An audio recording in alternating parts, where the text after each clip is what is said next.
Girl merely tore off a spider's leg, yet she was brutally beaten by her mother, who scolded her for having a disturbed mind. But in Erin's understanding, it was nothing more than an insignificant little creature. She did it simply because she found it interesting. It was her mother's violence that was truly incomprehensible.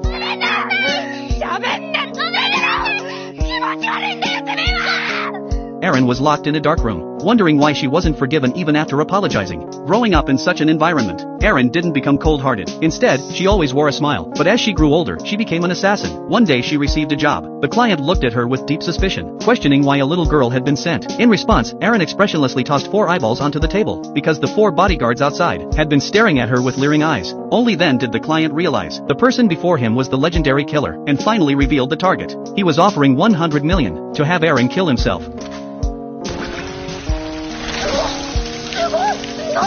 What shocked her was that the very next second, Mark's head slowly began to regenerate. It turned out Mark was a vampire. Ordinary methods simply couldn't kill him. Anyone else would have been terrified, but Erin trembled with excitement. Still, she felt a bit apologetic. After all, his head had been blown apart. Even if it regenerated, it must have hurt. As Erin bent down to apologize, Mark said it was actually kind of interesting, so it was fine. This was the first time anyone had forgiven Erin after she apologized. Her curiosity about this man reached its peak, and she couldn't help asking why he was so determined to die. It turned out Mark had lived for 3,500 years. He had experienced all the wealth, joy, sorrow, and bitterness of the world, yet had never experienced what death felt like. Cursed with immortality, he simply could not die. In Mark, Erin saw her own reflection. That suffocating feeling of being trapped by the world was all too familiar, as if her very existence had been a mistake from the start. Mark then said that Erin, like him, was a pitiable soul. This was the first time in Erin's life she had been accepted, and she completely fell. Never having understood love, she became hopelessly enamored with Mark. Whenever she thought of his handsome face, her heart would skip a beat. From then on, Erin noticed that after meeting Mark,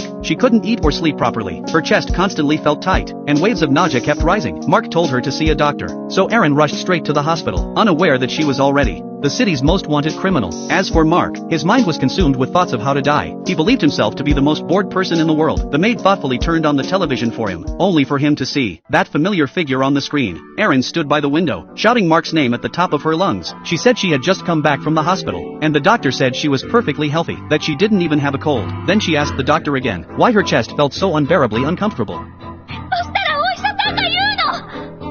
私がユゲルさんに恋をしてるからだって。